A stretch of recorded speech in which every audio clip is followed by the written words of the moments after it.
अपने बेटे के लिए पुलिस का रौब झाड़ना एक एएसआई को महंगा पड़ गया। अब एएसआई के खिलाफ न केवल कोतवाली में मामला दर्ज हो गया है, बल्कि एसपी जेसी शर्मा ने उसे सस्पेंड भी कर दिया है, जिसके बाद चिकित्सकों ने अपना घोषित कार्य बहिष्कार वापस ले लिया है। पेश है एक रिपोर्ट।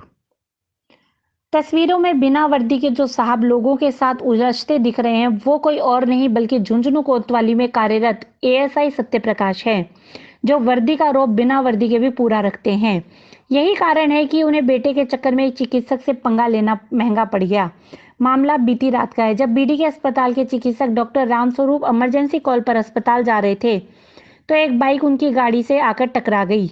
इसके बाद पुलिस पहुंची, तो उसके साथ ही पहुंच एएसआई सत्यप्रकाश। आरोप है कि एएसआई सत्यप्रकाश ने बिना कुछ जाने पूछे ही चिकित्सक के साथ मारपीट शुरू कर दी और मौके पर पहुंची कोतवाली पुलिस भी कार्यवाही करने की बजाय मूक दर्शक बनी रही। लेकिन जब भीड़ ने एएसआई को रोका, तो माहौल बिगड़ता देख पुलिस की गाड़ी में एएसआई साहब को उनकी ही पुलिस ने सेव कर लिया और गाड़ी में बैठाकर फिल्मी स्टाइल में भगा ले गए। सीधी यहाँ पे ठोक दी। मैंने उतर करके देखा भी कहाँ पे लगी कि नहीं, आराम से था, वो कोई दिक्कत नहीं थी। मैंने पुलिस कंट्रोल रूम में फ़ोन किया, उनको बुलाया। पुलिस कंट्रोल रूम वाले आते ही कुछ नहीं पूछा मेरे से, कौन हूँ क्या है, आते ही सीधा थप्पड़ मारा और उठा कर ये गाड़ी में पटक लिया। बाइक वाला पुलिस वाला था,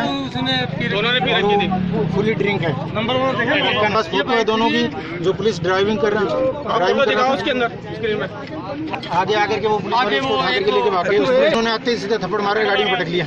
मैडम ने कहा कि चलो मेडिकल करवाते हैं, आपका भी मेडिकल होगा, मेरा भी मेडिकल होगा, तो उनको उठा कर गाड़ी में लेके भाग गए।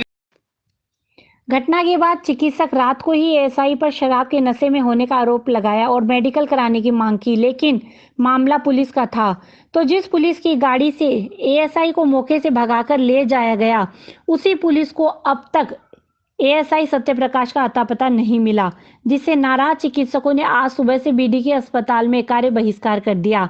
वहीं करीब रात को 1:30 बजे तक इंतजार किया कि पुलिस को कहीं ना कहीं उसके द्वारा ही भगाए गए अपने ही एएसआई का पता ठिकाना मिल जाए, पर साहब तो मिले ही नहीं। चिकित्सक का गुस्सा बढ़ा तो उन्होंने रात को करीब 2 बजे कोतवाली में एएसआई के खिलाफ एफआईआर दर्ज करवाई, सुबह कार्य बहिष्कार किया और चेतावनी दी कि कार्यवाही नहीं हुई तो वे काम पर नहीं लौटेंगे। आज कलेक्टर और एसपी से मिलकर भी पूरा वाकया बताया और न्याय की गुहार लगाई। बीती रात को हमारे डॉक्टर रामस्वरूप जी जो सर्जन हैं, वो कॉल पे आ रहे थे, तो उनका किसी बाइक वाले से कोई टक्कर हो गई, जो किसी पुलिस वाले एएसआई का बेटा बताया जा रहे हैं। तो जैसे उन्होंने इन्फॉर्म किया, तो पुलिस वाले ने डॉक्टर साहब को पूछने के बाद में कि मैं बीडीके हॉस्पिटल का डॉक्टर हूँ, उन्होंने उसके साथ मारपीट की। फिर रात को एफआईआर हमने लॉन्च करवाई। उस व्यक्ति को पुलिस वालों ने ढूंढा, वो वहाँ से नदारद हो गए और वो शराब के नशे में था, इसलिए वो वहाँ से बचना चाहता था डॉक्टरी मुआयने से। तो हमने 1:30 बजे तक इंतज़ार किया, वो नहीं आया। तो हमारे चिकित्सकों ने मेरे को अवगत कराया कि हम सवेरे से काम नहीं करेंगे। सवेरे मेरे एसपी साहब से बात हुई, वार्ता के बाद में उन्होंने मेरे को कहा कि उचित कार्रवाई करेंगे। तो मैंने डॉक्टर्स को कहा भाई आप काम करिए, कोई बात नहीं, हम अपन कार्रवाई कर रहे हैं। फिर हम 5 लोग यूनियन के मेंबर और मैं कलेक्टर साहब से मिले। एसपी साहब से मैं अभी मिल के आ रहा हूँ। उस एएसआई को निलंबित कर दिया है, इसलिए आगे जो भी कानून है अपना काम करेगा, उसके साथ जो भी कानूनी कार्रवाई होगी वो अमल में लाई जाएगी। इधर मामले की गंभीरता को देखते हुए एसपी जेसी शर्मा ने न केवल एफआईआर दर्ज करने के आदेश दिए हैं, बल्कि एएसआई सत्यप्रकाश को सस्पेंड कर दिया है। एसपी जेसी शर्मा ने चिकित्सकों को आश्वस्त किया मामले की निष्पक्ष जांच होगी।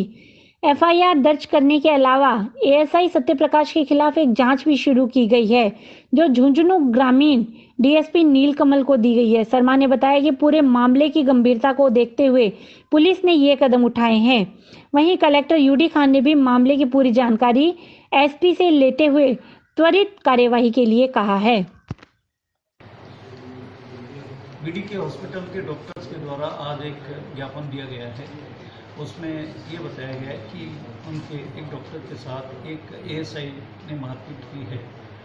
इसके खिलाफ सख्त कार्रवाई की जाए इस संबंध में जो ज्ञापन है इस पर पुलिस अधिकारियों से एवं जिला पुलिस अधीक्षक से वार्ता करेंगे और जल्द ही कोई सख्त एक्शन लेने के लिए कार्यवाही कर रहे हैं। कल दिनांक 9/8/2020 की रात्रि को कोतवाली थाना क्षेत्र में एक डॉक्टर साहब अपनी 4 व्हीलर गाड़ी से जा रहे थे और कोतवाली क्षेत्र के एक चौराहे पर एक मोटरसाइकिल वाला आया और उन दोनों के आपस में टक्कर हो गई। टक्कर होने के बाद मोटरसाइकिल वाला हमारे कोतवाली थाने के पुलिसकर्मी का बेटा था, उसने अपने पिता को सूचना दी। उसका पिता थाने में एएसआई के पद पर कार्यरत है। मौके पे वो पहुंच गया। मौके पे पहुंचने के बाद घटना को लेकर के दोनों पक्षों में आपस में कहासुनी और मारपीट हो गई और इसके संबंध में जब सूचना मिली तो उच्चाधिकारियों को मौके पे भेजा। मौकों पे लोगों को समझाइश करके और भीड़ को तितर बितर किया तथा थाने पे पहुंचकर डॉक्टर की तरफ से जो एफआईआर दी गई उसको दर्ज कर लिया गया है, जिसकी जांच कोतवाली थानाधिकारी को स्वयं को दी गई है। इसके अलावा एएसआई के खिलाफ जो रिपोर्ट हमें प्राप्त हुई है उस पर एएसआई को फिलहाल सस्पेंड कर दिया गया है और पूरे मामले की जांच वृत्ताधिकारी झुंझुनू ग्रामीण को दी गई है। जांच के बाद ही तय होगा कि इसमें किसकी गलती है और उसके अनुसार ही अग्रिम कार्रवाई की जाएगी। इस तरह की फिलहाल कोई सूचना नहीं है। अगर पुलिस के साथ किसी तरह की दुर्व्यवहार या मारपीट या बदसलूकी हुई है तो उसके संबंध में भी जांच की जाएगी और एफआईआर नियमानुसार एफआईआर अगर आती है तो जांच दर्ज करके अनुसंधान किया जाएगा। मारपीट हुई, विरोध हुआ, एएसआई सस्पेंड हो गया, लेकिन इन सब के बीच यही सवाल बार बार घूम रहा है, जिस पुलिस पर अपराधियों की धरपकड़ की जिम्मेदारी है उस पुलिस को अब तक अपनी गाड़ी में बैठाकर मौके से भगाकर ले गए एएसआई सत्यप्रकाश तक नहीं मिला है। तो इससे साफ लगता है कि या तो पुलिस अपने एएसआई को बचाने के मूड में है या फिर पुलिस की तलाश इतनी कमजोर हो गई है कि उसने अपने ही कार्मिक नहीं मिल रहे। बहरहाल बीच सड़क में पुत्र मोह में वर्दी का रौब दिखाना एएसआई सत्यप्रकाश को महंगा पड़ गया है।